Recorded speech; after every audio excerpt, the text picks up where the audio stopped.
Hello guys, running in the rain ako ngayon. The car is in inspection ang auto.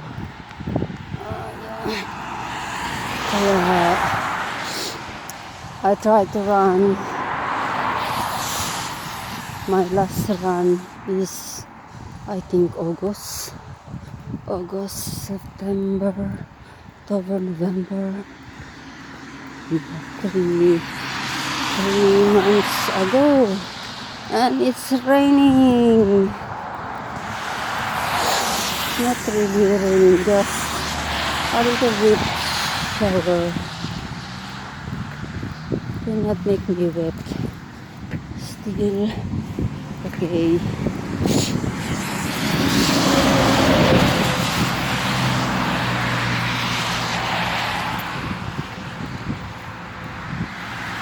From my work to the house.